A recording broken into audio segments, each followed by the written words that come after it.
Healing energies are directly descending from the cosmos, the source of all the creation. These are intelligent energies that know all about us, our past and present situations and problems. Not only this, they also have the power to remove it.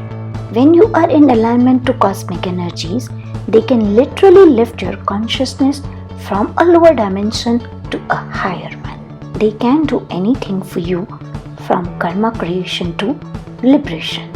These are spiritual energies and mainly work upon your spirit. Therefore, energies also work on your mind, feelings, body, relationships, finance, and all that is a part of an Atma. Different kinds of energies belong to different dimensions and effectively work on one particular aspect of your spirit.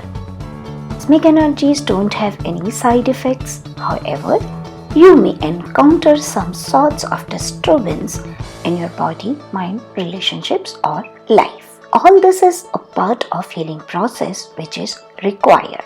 Take these changes as a natural process. The energies create miracles in your life when your prime goal is to evolve yourself as a spirit.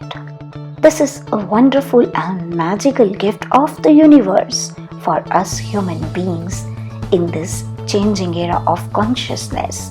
It is an opportunity for freeing us from our earthly limitations, pains, diseases, and sufferings.